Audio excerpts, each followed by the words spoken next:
Hello everyone, Assalamu alaikum. Welcome to our blog 39 part 2 guys. আজকে ব্লগে আমরা তুলে দেব পাহাড়পুর বৌদ্ধবিহারের সংক্ষিপ্ত ইতিহাস তুলে ধরব, এখানে কত টাকা খরচ হয় এবং আরও কি কি আছে সব কিছু তুলে ধরব আজকের এই পার্ট 2-এতে।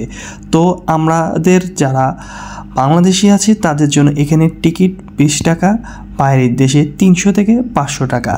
আর এখানে টিকিট খরচ সহ তোমরা যারা গাড়ি নিয়ে যাবা, গাড়ি মোটরসাইকেল জনপ্রতি 50 টাকা।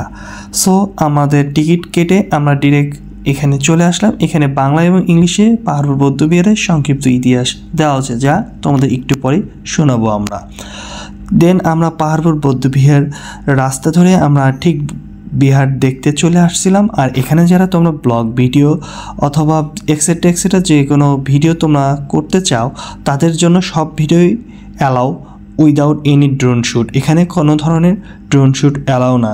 যদি তোমরা এটা করতে চাও তাহলে তোমাদেরকে জরিমানা দিতে হবে 50 থেকে 60,000 টাকা সহ, তোমাদেরকে আইনের আওতায় নিয়ে আসা হবে। দেন আমরা পাহাড়পুর বৌদ্ধবিহার যার আগে এখানে একটা সুন্দর স্পট রয়েছে, যেখানে থেকে তোমরা বৌদ্ধবিহার খুব সুন্দরভাবে দেখতে পারবা। তার অপোজিট সাইডে তোমরা যে বাগানটি এখন দেখতে পাচ্ছ, এটা অ্যাকচুয়ালি গেস্ট হাউস। তোমরা যারা ট্যুরিস্ট বাইরের দেশ থেকে আসে বা আমরা যদি এখানে থাকতে চাই, তাদের জন্য এখানে গেস্ট হাউস রয়েছে। সো এখন আমরা যাব আমাদের সুন্দর একটি প্লেসে, যেখান থেকে বৌদ্ধবিহার সহ সুন্দর ছবি তোলা যায়। সো পাহাড়পুর বৌদ্ধবিহারে এখন একটু আমরা ইতিহাস বলি। এই পাহাড়পুর বৌদ্ধবিহার স্থাপন করা হয় পাল বংশের দ্বিতীয় রাজা শ্রী ধর্মপাল দেব 1781 থেকে 1821, অষ্টম শতকের শেষের দিকে অথবা নবম শতকের প্রথমের দিকে এই বিহার তৈরি করা হয়েছিল। 1879 সালে স্যার আলেকজান্ডার কানিংহাম এই বিশাল স্থাপনা আবিষ্কার করে।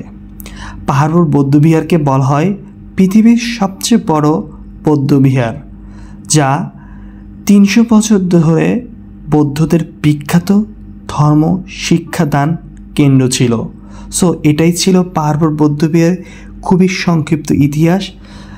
তোমরা যারা এখানে আসবা অবশ্যই ইতিহাসটা যথাযথভাবে জেনে আসবা এবং সেটাই তুলিয়ে ধরবা। আর আমরা এখন যে জায়গাটা ঘুরতেছি সম্পূর্ণ হচ্ছে পাহাড়পুর বৌদ্ধবিহার। এটি হচ্ছে একটি পরিত্যক্ত একটা কূপ, যেখানে আগে বৌদ্ধদের সেই আমলে পানি তোলা হতো। কে লাইফে ফার্স্ট টাইম এই পাহাড়পুর বৌদ্ধবিহারের সংক্ষিপ্ত ইতিহাস জানলা এবং এই পাহাড়পুর বৌদ্ধবিহারকে ফার্স্ট টাইম দেখছো, তা অবশ্যই আমাদের কমেন্ট বক্সে জানাতে ভুলবা না। সো গাইস, এখন আমরা চলে এসেছি গেস্ট হাউসের এরিয়াতে।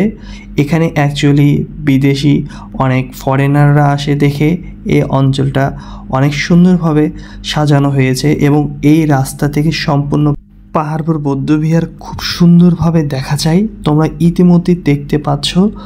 তাই আমরা দেরি না করে একটা ফুটেজ নিয়ে এলাকাটা খুব সুন্দর করে ঘুরে দেখলাম এবং তোমাদেরকে ঘুরে দেখার চেষ্টা করেছিলাম।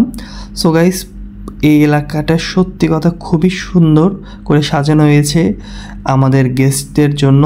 এখন আমরা যাচ্ছি অ্যাকচুয়ালি জাদুঘরের দিকে। সো দেরি কিসের, এখানে ম্যাপ দেওয়াই আছে, আমরা সেই ম্যাপ অনুযায়ী চলে যাচ্ছি জাদুঘরের দিকে।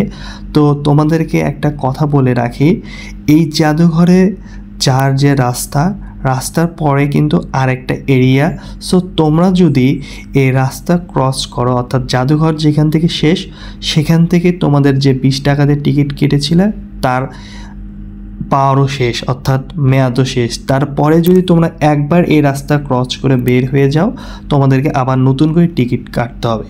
তো অ্যাকচুয়ালি গাইস, আমরা খুবই দুঃখের সাথে জানাচ্ছি, আমরা যখন জাদুঘরে যাই কি জানি না জাদুঘরটা বন্ধ ছিল, যার ফলে আমরা তোমাদেরকে জাদুঘরে কোনো ফুটেজ দেখাতে পারিনি। তো গাইস, আজকে ব্লগটি এই পর্যন্তই ছিল। ব্লগটি ভালো লাগলে অবশ্যই লাইক কমেন্ট শেয়ার করতে ভুলবা না। আর দেখা হচ্ছে ইনশাল্লাহ পরবর্তী কোনো এক ভিডিওতে। ততদিন পর্যন্ত তোমরা সবাই সুস্থ থাকো, ভালো থাকো। আল্লাহ হাফেজ।